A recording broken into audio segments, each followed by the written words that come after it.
Good afternoon, colleagues. This afternoon we gathered to look at some of the 4IR technologies that can be adopted in Sanparks. We will be looking specifically at the SOE overview, the strategy, the problem statement, and a suggested solution from our side, what that solution would look like, as well as where we think investment can come from. Thank you, and over to Vusi. We have chosen Sanparks because it will give us an opportunity to use 4IR technologies in nature. Sanpark is recognized world leader when it comes to conservation and protected area management. They currently manage 20 functional national parks across 7 provinces. Our project is aimed at assisting with animal breaching the fences and causing damages to the nearby neighboring communities. There are other areas that will also benefit through our solution, like reducing poaching, revenue diversification, which are some of the key strategic points for Sanpark. They are currently using management effectiveness tracking tool and collaborating with all law enforcement agencies to reduce poaching. We intend to enhance the current technologies by introducing AI, BPR, RPA, and IoT, just to mention the few as part of the solution. Thank you, Vusi. I want to share with you the vision of Sanparks. They want to become a world-class system of sustainable national parks, connecting and inspiring a society. They've also provided a strategy for a 5-year plan. In that strategy, it contains the 5 growth areas, which are sustainable conservation, diverse and responsible tourism, socio-economic transformation, financial and capability advancement. Our solution presented today will mainly focus on sustainable conservation, talking to financial and capability advancement. Having said that, we do believe our solution to address most of the strategic objectives in the internal processes as outlined in their 5-year strategy map. So to name a few: sustainable conservation, diversified revenue growth, and effective and efficient management of financial resources. To conclude, there's also articles that indicates, if we refer to the objectives, that already speaks to that. And for example, we had one as recent as May 2020, where Sanparks indicated they want to actually expand and increase the land under conservation. And the target that they've set for themselves was 4,000 hectares by 2021, and that cumulative to 165,000 hectares by 2024. At the same time, as recent as in January this year, 2021, there was an article from Datacentrics, or including the information regarding Datacentrics and the agreement and the decision of Sanparks to go with SD-WAN. And following this route, that enabled them the opportunity for central management, and that provides in turn a foundation for Sanparks, data center, cloud strategy, security operations, IoT, data management, and so forth. They're also looking at future models with regard to the technology and changes in regard to hospitality, payment, and enterprise systems. And ultimately, they also want to work to a call center alignment towards remote working. Thank you, Bonnie. Sanparks' core business is the protection of South African environmental assets and natural resources to ensure that they are continuously enhanced by an effective national park management system. Sanparks' major problem is poaching of endangered animal species. These are the rhinos, elephants mostly, the ivory producers, and the broad spectrum of wildlife, which is including illegal hunting and trapping. Also, occasionally, animals escaping from the reservation into neighboring communities cause damage to private property and put life in the communities in danger. Sanparks has trialed solutions in the past.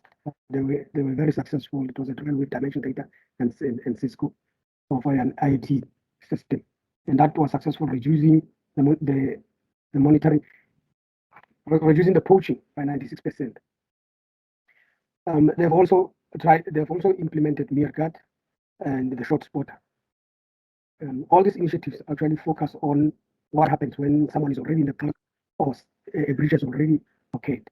And these systems are not integrated into a single monitoring platform. Therefore, the suggested solution is an integrated perimeter monitoring and motion detection system with source discrimination. We intend to deploy an IoT sensors network. This will be sound detectors to detect sounds and noises in the park. These are thermal cameras to actually bring information for us to discriminate what kind of animals are causing certain noises and the locations. We also want to create some visualization in the digital twin to actually monitor the fences and the gates. Other complementing technologies that will help us to actually get value out of the system will be RPA.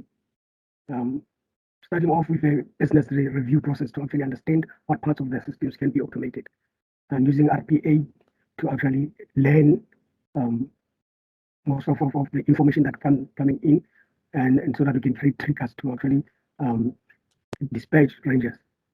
We also, with this big network of sensors, we want to get some big data which we can analyze and use in machine learning so that we can create artificial intelligence that can actually pinpoint and give us patterns of behavior of the heads in the park. We will also have to have a cloud computing for processing and storing this. Thanks, Kiso, for highlighting to us the problems that Sanparks currently experience. I will come up with some possible suggested solutions on how we will overcome the issues that is currently within Sanparks. Sanparks is using currently a technology that's in place for managing effectiveness tracking tool. They also have SD-WAN in place. They have a solution called Meerkat radar, as well as short spotter. For our problems that we currently encounter, statement is basically how we will make sure that we minimize the poachers entering the park, as well as species of special concerns interventions when wildfire takes place. So I will present it in 3 phases: the short term, the medium term, as well as the long term. For the short term, we will look at animals that are escaping the national parks, that in most cases causes harm or damage to neighboring communities. We also address the issue of poachers that entering the parks. So the technology that we will in the short term deploy is Internet of Things to make sure that we monitor the parameters on a regular basis. We'll also implement AI to look at machine learning and to analyze all the statistics, the data that we receive. We'll use big data, and we will also use BPR. BPR, we will use it for analyzing and optimizing business processes to ensure that we are in line with what is expected. And also we will have the intervention when veld fires takes place. Biodiversity management will take place. We will also look at interventions when wildfire takes place. For that one, we are saying we will reduce the risk of fire, often involves removing vegetarians that can fuel fire. So in our medium term, we are saying we will implement technology like Internet of Things to manage or monitor the animal movement. We will use RPA so that we can ensure we work with and between the multiple projects that is currently busy with. Over and above, from day one, we will implement cybersecurity. Cybersecurity will implement to make sure we protect the systems, the networks, and the programs from digital obstacles. We'll also use robotics. Robotics we will then use to improve productivity, enhance processes. We'll make sure that the customer experience is also better when we implement this one. With our long-term solution, we will see that our possible future use cases will implement virtual park visits as well as education to make sure that the surrounding communities will receive the possible education from the technologies that we deploy. We'll also look at non-invasive research and then institutional collaboration to make sure that we collaborate with all the other institutions that can assist us with the solutions. Then we will implement or introduce a more complex sensor system so that we can monitor the movement of all the animals as well as all the movements when there's poachers in the park. So this is our short-term, medium-term, as well as long-term solutions that we suggest. So thank you very much. I will hand over to Colin. Okay, thank you, Sam. So basically this slide is just a pictorial view of the proposed solution, the solution called Sanparks Wildlife Monitoring Solution. It shows a high-level overview of the whole network setup from the sensor network to the carrier network, monitoring command center, all the way to the response team. On the sensor network, through the current initiative, Sanparks has already deployed a sensor network with basic sensors, namely the gate sensors that measure the tensions on the gate, the fence sensor that measures the compressions on the sensor. Since our plan is to use big data technology together with AI to run and do predictive analysis of the incident before they happen, we are proposing the addition of more low-cost sensor into the existing sensor network. The proposed sensors include vibration sensor, microphone sensor, thermal imaging cameras, temperature sensor, proximity sensor, acceleration sensors, and geolocation sensor.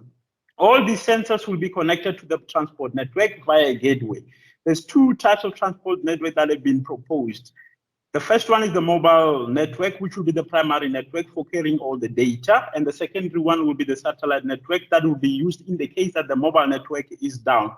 All these data that will be collected and transmitted to the monitoring and the command center. At the command center, all the data will be fed into big data technology with all AI analytics, and all analysis will be performed on the data. The results of the analysis will be displayed on the wall, on the dashboard in the command centers with all the predicted action that needs to be taken afterwards. For example, after the analysis of the data, some of the action that might need to be taken could be that a ranger needs to be dispatched. Why? Because maybe there's a detection that a poacher might have breached the fence, and then some rhinos are in danger. Another example is a pilot might be dispatched, or there might be a need for the command center to call in the police to come and intervene. Rangers will also be equipped with smartphones that will be linked with the command center for them to be able to view or have a live feed of the real-time instruction from the command center while attending to incidents. For cost saving, pilots will also have access to drone technology at their disposal to use before they can consider the use of helicopter. But should the need arise for them to use helicopters will be made available. All the data will be hosted on a cloud infrastructure to take advantage of the massive resource allocation made available by cloud technology. Due to the sensitivity of some of the information that will be collected and processed, such as location of some of the endangered species, such as the rhinos, white elephants, and etc. So white elephants and white lions, and etc. We will deploy a hybrid cloud model where the sensitive information will be kept and processed directly on a private cloud, while the other data will be processed from a public cloud. To also ensure that there's no hack on the solution or on the network, we'll also implement an end-to-end cybersecurity technology to secure the whole network. Thank you. Hand over to Jean. Sanparks have tested the technology before in limited capacity and have seen great success in the prevention of poaching. Considering the strategic objectives, our proposed solution and implementation approach will address multiple KPIs and also help mitigate some of the risks that have been identified. The risk mitigation plans that have been proposed and initiated by Sanparks will also serve as a vehicle to get the solution into the parks nationally. Based on the expected increase in cost, we propose with funding the initiative via the PPP relationship, specifically aimed at modernization of the parks with focus on eco-friendly and non-invasive conservation, and also driving education of 4IR technologies in bordering towns and communities. Investment funding as a start will ensure that current budgets are not impacted negatively. The overall cost of the initiative is expected to be relatively low, as it will leverage off of the SD-WAN work being done, scalable cloud solutions, and if we require the use of VR, can open up opportunities for new revenue generation to fund and scale out the proposed solution.